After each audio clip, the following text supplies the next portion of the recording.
lecture in our program on the modern novel. My name is Fuzi Slisli. Today's lecture, number 10, on our novel, Lord of the Flies. We look at closure and themes. Let's begin with closure. What's the meaning and the significance of closure? In the final pages of Lord of the Fly, Ralph runs through the jungle, fleeing both Jack and his pack of savage boys. And the fire Jack sets in the on the mountain. So Ralph is on the run. This is towards the end of the novel. Ralph runs through the jungle, and he's running away from Jack and his pack of savage boys who want to kill him. And he runs to the mountain. Ralph emerges into the beach and is discovered by a British naval officer who has come ashore after seeing the burning island from his ship. Ironically, Ralph's main motivation throughout the entire novel has been maintaining a smoke signal, meaning the fire.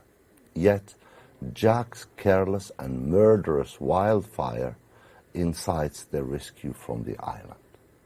Now, Jack, when he started this fire, all he wanted was to kill Ralph, to smoke him out of the jungle, so he burned the entire jungle. But it's this criminal act which will actually alert a passing ship and allows a British naval officer to come on the island and finally rescue the boys. Soon, the rest of the boys join Ralph and tell the officer about their ordeal. As they speak, the reality of what has happened to them finally hits them, and several boys begin crying. They are transformed from murderous savages back into scared children again. Right? The quickness of the boys' transformation suggests their experience on the island has been a form of mass hysteria. They weren't fully aware of it as it was happening. The officer seems unable to fully comprehend what the boys have been through, preferring to believe they have been playing a game and expressing disappointment that British boys could revert to such savagery. During much of the book, Piggy and Ralph wish for a grown-up figure to tell them what to do and how to keep order.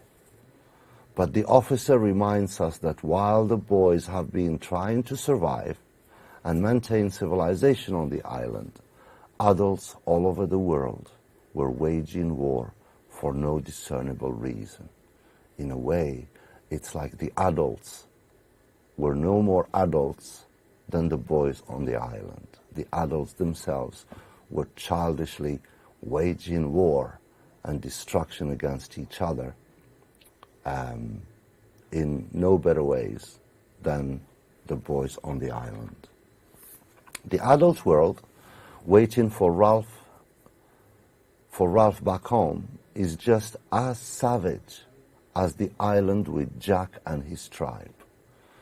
The devastating realization for both Ralph and the reader suggests that despite our best efforts to uphold order and civility, humans are inherently prone to self-destruction.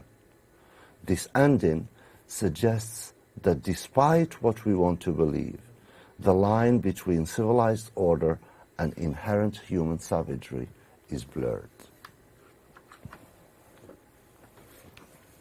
The main concept of Golding's novel is the duality that combines religious and secular subjects.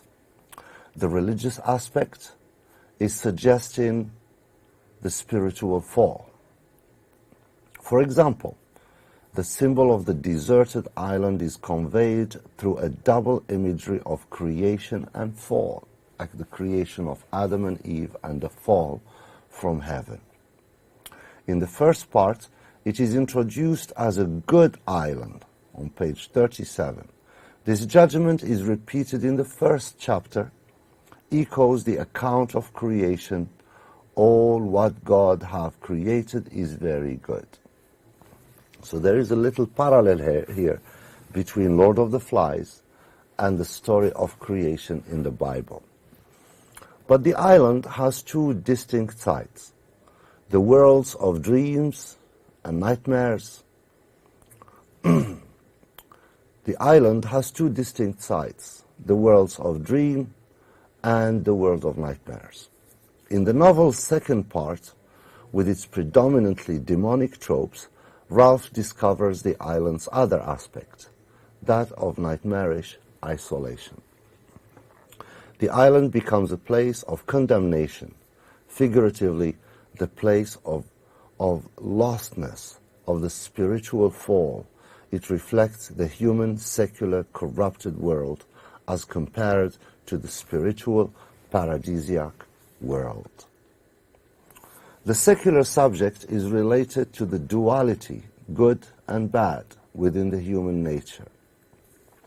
This binary opposition reflects how the human nature is shattered between good and evil, virtue and vice, civilization and savagery. The stranded boys begin by establishing a society similar to the one they left behind in England, civilized, organized, orderly, but soon their society has degenerated into rival clans ruled by fear and violence. Before the story ends, 3 boys have been killed. The novel was written following World War II. In this context, Lord of the Flies recounts a quest for order amidst the disorder that evil causes. The aim behind writing this novel is an attempt to trace the defects of society, the errors of society, the shortcomings of society, back to the defects and shortcomings of human nature. Let's look a little bit at the themes. And the first one is the theme of civilization versus savagery. The central concern of Lord of the Flies is the conflict between two competing impulses that exist within all human beings. The instinct to live by the rules, act peacefully, follow moral commands, and value the good of the group against the instinct to gratify one's immediate desires, act violently to obtain supremacy over others, and enforce one's will. So this is basically the conflict. It's a struggle between two competing instincts. The instinct to live by the rules, act peacefully, follow moral commands, and value the good of the group, against the other instinct, which is the instinct to gratify one's immediate desires, act violently to obtain supremacy over the others, and enforce one's will. This conflict might be expressed in a number of ways: civilization versus savagery, order versus chaos, reason versus impulse, law versus anarchy, or the broader heading of good versus evil. Throughout the novel, Golding associates the instinct of civilization with good and the instinct of savagery with evil. The conflict between the two instincts is the driving force of the novel, explored through the dissolution of the young English boys' civilized, moral, disciplined behavior as they accustom themselves to a wild, brutal, barbaric life in the jungle. Lord of the Flies is an allegorical novel, remember that, which means that Golding conveys many of his main ideas and themes through symbolic characters and objects. But what he's talking about really is human society, it's us. He represents the conflict between civilization and savagery in the conflict between the novel's two main characters.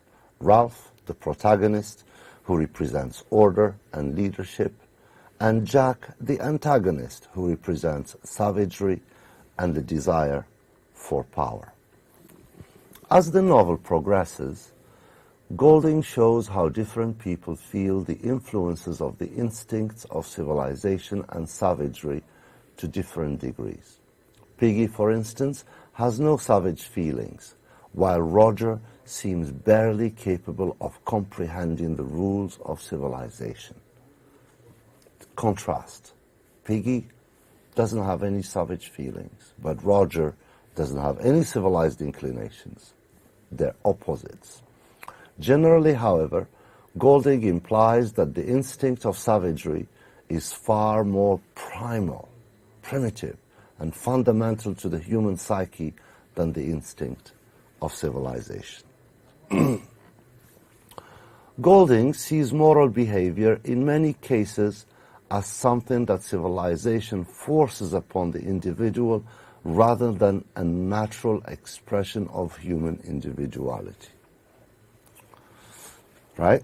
Let me say that again. Golding sees moral behavior. What is moral behavior for Golding? Well, he sees it in many cases as something that civilization forces upon the individual rather than a natural expression of human individuality.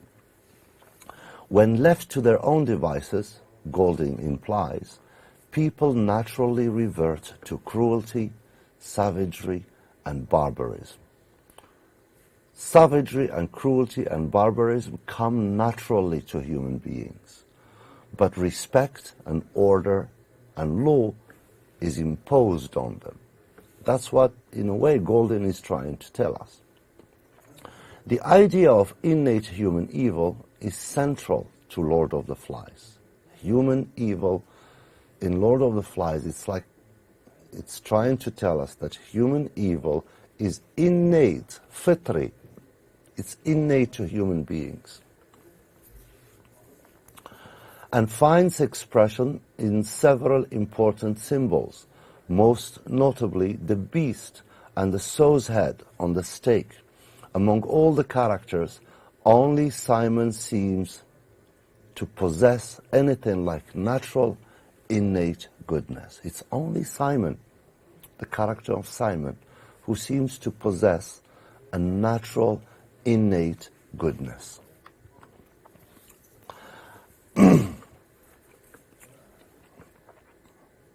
The loss of innocence is another important theme in Lord of the Flies. As the boys on the island progress from well-behaved, orderly children longing for rescue to cruel, bloodthirsty hunters who have no desire to return to civilization, they naturally lose the sense of innocence that they possessed at the beginning of the novel. The painted savages in chapter 12 who have hunted, tortured, and killed animals and human beings are a far cry. They're far away from the guileless children swimming in the lagoon in chapter 3. They've gone a long way. They were innocent children. Now they are bloodthirsty murderers, right? So there's this loss of innocence theme in the novel. But Golding does not portray this loss of innocence as something that is done to the children. Rather, it results naturally from their increasing openness to the innate evil and savagery that has always existed within them, right? They just give in to that impulse inside them, right? Golding implies that civilization can mitigate but never wipe out the innate evil that exists within all human beings. The forest glade in which Simon sits in chapter 3 symbolizes his loss of innocence. At first, it is a place of natural beauty and peace. But when Simon returns later in the novel, he discovers the bloody sow's head impaled upon a stake in the middle of the clearing. The bloody offering to the beast has disrupted the paradise that existed before, a powerful symbol of innate human evil disrupting childhood innocence. Thank you for listening to this lecture. I hope you enjoyed it. and I will see you in the next lecture. Have a wonderful day.